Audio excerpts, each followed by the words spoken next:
माननीय अध्यक्ष जी, एक सबसे बड़ा नैरेटिव खड़ा किया जा रहा है, भ्रांति फैलाई जा रही है कि ये जो 3 विधेयक है, संविधान संशोधन विधेयक और 2 कानून डिलिमिटेशन का और संघ क्षेत्र के चुनाव के कानून में बदलाव, वो आने से दक्षिण की क्षमता लोकसभा में बहुत कम हो जाएगी और हमारे दक्षिण के राज्यों को बहुत बड़ा नुकसान होगा।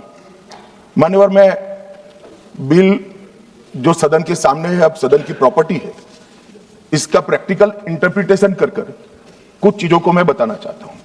कर्नाटक राज्य में 543 के सदन में अभी 28 सीटें और सदन की 543 सीटों की संख्या के 5.15% कर्नाटक के सांसद यहां पर आते हैं।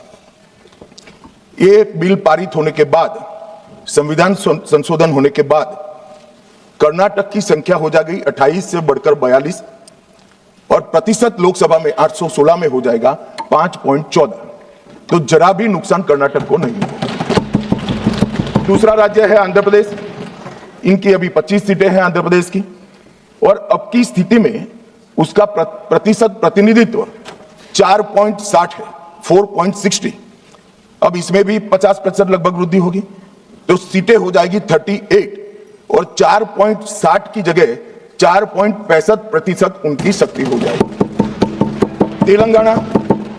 तेलंगाना में 17 सीटें हैं अभी और उनकी शक्ति 543 के सदन में प्रतिशत 3.13 है।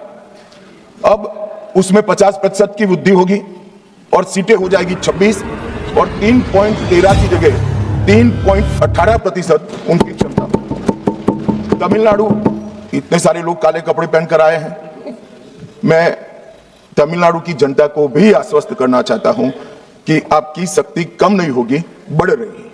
मान्यवर, अभी 39 सांसद तमिलनाडु राज्य से चुनकर यहां आते हैं और 543 के सदन में उसके प्रतिशत है 7.18%, 7.18%। और अब 50% वृद्धि के बाद सांसद लगभग हो जाएंगे 59 और इनकी नए सदन में 816 के सदन में प्रतिशत में संख्या हो जाएगी 7.23। मैं फिर से एक बार रिपीट करना चाहता हूं, अभी तमिलनाडु की सदन में प्रतिशत स्ट्रेंथ 7.18% है, वो बढ़कर हो जाएगी 7.23। तो तमिलनाडु को भी कोई नुकसान नहीं। केरला में 20 सांसद हैं, 3.68% इनका स्ट्रेंथ है, 20 की जगह 30 सांसद होंगे और 3.68 की जगह होगा 3.67। अब कुल मिलाकर दक्षिण का जो पूरा नैरेटिव बनाया जाता है, उसको अगर हम सोचते हैं तो अभी 543 सीटों में जो आपके द्वारा बनाया गया है, उसमें 129 सांसद इस सदन में बैठते हैं। मान्यवर, लगभग 23.76% दक्षिण के सांसदों का यहां शक्ति है। अब 50% वृद्धि होने के बाद 129 की जगह 195 सांसद बैठेंगे और उनकी शक्ति 23.97%, मतलब 24% होगी। तो शक्ति बढ़ नहीं रही है, कम नहीं हो रही है, बढ़ रही है। तो कृपया कोई भी एक मिनट मेरा समाप्त होने दीजिए, समाप्त होने दीजिए। अरे पर समाप्त होने दीजिए। अरे पर बीच में कैसे करेंगे आप? मैं अभी बैठ जाइए, उसका भी जवाब देता हूं। आपको जवाब चाहिए ना, देता हूं। मान्यवर, कृपया ये बिल के जो इंटरप्रिटेशन है, इसको अधिकृत रूप से बिल को पायलट करने वाले मंत्री के रूप में मैं इस सदन के सामने रख रहा हूं। मैं मेरी जिम्मेदारी समझ रहा हूं। जो भ्रांति फैला रहे हैं वो शायद न समझते हैं, तो उसके लिए मेरा कोई टिप्पणी नहीं है। मान्यवर वेणुगोपाल जी कह रहे हैं कि किसने कहा? मैं अमित शाह, भारत का गृह मंत्री कह रहा हूं, जो इस बिल को पायलट किया। दूसरी बात, सुनिए ना, बिल में कहां है और कहां से ड्रॉ कर मैं आंकड़े निकालता हूं। मैं कल उनको जब डिटेल जवाब दूंगा तब बता दूंगा, मगर वो सुनने के लिए बैठे वॉकआउट ना कर जाए। बाकी मैं डिटेल केजी के बच्चे को समझ में आए इतनी सरलता से इनको मैं समझा दूंगा। उनको धैर्य से सुनना चाहिए। मान्यवर, इन्होंने कहा कि जाति जनगणना नहीं कराना चाहती है सरकार, इसको भी मुझे स्पष्ट कर देना चाहिए। सरकार की कैबिनेट ने नरेंद्र मोदी जी के नेतृत्व में जाति जनगणना करने का निर्णय कर लिया है। अगली जनगणना जाति जनगणना होने वाली है। एक भ्रांति फैलाई जा रही है कि अभी जो प्रश्न पूछे जा रहे हैं उसमें जाति का जिक्र नहीं है। मान्यवर, जनगणना जो जिनका डिटेल अभ्यास है उनको मालूम होगा, जनगणना 2 हिस्सों में होती है। पहले सभी मकानों को इंगित किया जाता है और उसके बाद में जो बिल्डिंग्स होते हैं इसके अंदर रहने वाले बंदों को इंगित किया जाता है। तो बिल्डिंग की अभी तक कोई जाति की व्यवस्था हुई नहीं है, होगी तब इसको भी गिन लेंगे। अभी तक बिल्डिंग की कोई जाति व्यवस्था नहीं है मान्यवर। जब व्यक्तियों की जाति गिनी जाएगी तब जाति जनगणना का सवाल आएगा। ये भी मैं आज पूरी तरह से स्पष्ट कर देना चाहता हूं। मान्यवर, उन्होंने कहा कि 850 का आंकड़ा कहां से आया, ये मैं समझाता हूं।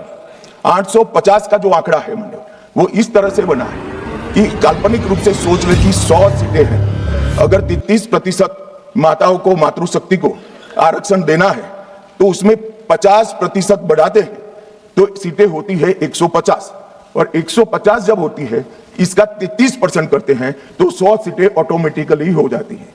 जो 543 सदस्य बैठे हैं इसमें 50% वृद्धि होगी, इसका 33% जब माताओं के लिए रिजर्व हो जाएगा तब 543 की 43 ओपन सीटें होगी जहां पर भी महिलाएं लड़ सकती। तो ये 50% इस तरह से आया है। और 850 है वो राउंड ऑफ फिगर है, 816 एग्जैक्ट संख्या होगी। ये फिर से पूछेंगे कि ऐसा क्यों किया है, तो अभी भी राउंड ऑफ फिगर जो है ये 543 नहीं है, 543 से ज्यादा ही है। अब उन्होंने कहा कि वृद्धि कैसे करोगे, आप 550 इतना तो समझ जाएंगे भाई। मैं केजी कहा तो तुम 7 अर्थ में केजी की तरह करने लगे। मान्यवर, इन्होंने कहा कि ये बिल में लिखा नहीं है। सांसद ज्योतिमणि और दक्षिण के कई सारे सांसदों ने कहा, मेरा कल समय ले ले, मैं पढ़वा दूंगा। वैसे समय लेने की जरूरत भी नहीं है, कल मैं सदन के सामने ये डिटेल पूरा देश समझ पाए इस तरह से समझा दूंगा। मान्यवर, डिलिमिटेशन कमीशन का जिक्र है कि डिलिमिटेशन कमीशन में आप आपके लोग बिठा दोगे, ये करोगे, वो करोगे।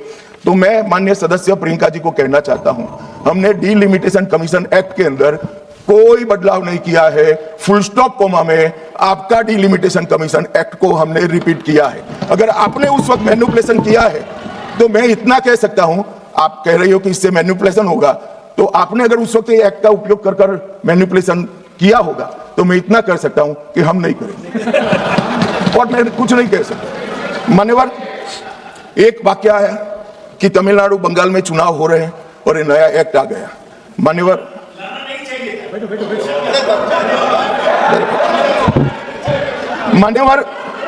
मैं स्पष्टता से कह देता हूं कि ये डिलिमिटेशन कमीशन की जो रिपोर्ट तभी लागू होगी जब पार्लियामेंट इसको स्वीकार करके करेगी और राष्ट्रपति महोदय इस पर अपना मंजूरी का मोहर लगाएंगी।